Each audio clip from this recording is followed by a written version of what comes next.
Good morning. This is Mike with the National Weather Service in Jackson with your weekly weather briefing this September 24th, 2018. It's the second day of autumn. As highlights, I'll talk about how our warmer than normal temperatures and above normal rain chances are expected to continue through the week. There will be a chance for a little drier and cooler weather by the second half of the weekend, depending on how far south a cold front decides to make it. And I'll provide a brief tropical outlook. For today, we have a continuation of our very tropical air mass continuing over the region. What's not shown on this map is an upper level disturbance. This upper level disturbance will swing across our state and generally increase coverage of afternoon and early evening showers and thunderstorms. You can see by this graphic we're looking widespread coverage of showers and thunderstorms. At this time we're not expecting any severe weather. However, there will be the potential for locally heavy rainfall. The other thing on this graphic shows that our afternoon high temperatures we're expecting mostly in the upper 80s. Our normals for this time of year run in the mid 80s, so we're expecting again warmer than normal temperatures this afternoon. As we get into tonight, there will definitely be some lingering shower and thunderstorm activity into the evening hours. This should begin to dissipate before midnight. However, there will be a very low chance of a late night shower anywhere in the area. It'll be hard to rule out. Other than that, we're looking for morning lows on Tuesday morning in the lower 70s again. Our normal lows for this time of year run in the lower 60s, so you can see that we're expecting well above normal morning lows to continue on Tuesday morning. As we get into Tuesday, we will not have the upper level disturbance moving across our area.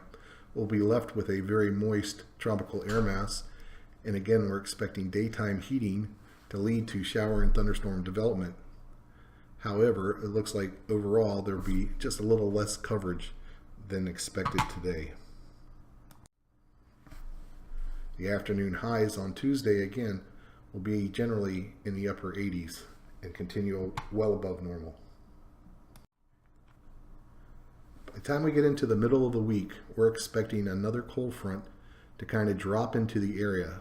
This cold front looks to drop into the northwestern portions of our area during the day Wednesday and stall somewhere across the area Wednesday night and linger across our area Thursday. This will bring a little drier and cooler air to the northwest of the front, but along and ahead of the front we're expecting a decent coverage of showers and thunderstorms through that period. As we start to get into the weekend, there will be yet another cold front to our northwest that will be dropping into the region. This particular graphic on Saturday shows that cold front draped across the southern portions of our county warning area. Model consensus recently is starting to look like this front may stall just across the northern portions or may not even make it into our area. So that'll be something to watch, and the forecast for Friday and Saturday will depend on how far south this potential cold front makes it. One thing for sure is that across the southern portions of the area, we're still looking for decent chances of showers and thunderstorms with above normal temperatures.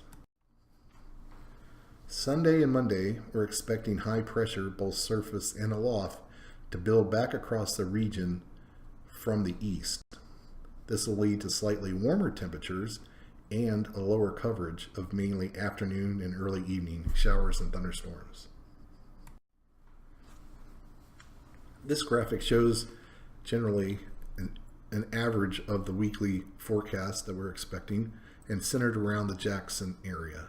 You can see that each day we're expecting showers and thunderstorms.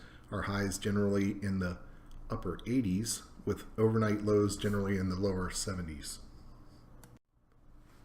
When it's all said and done, looks like the potential for rainfall amounts through this upcoming week are around 2 inches.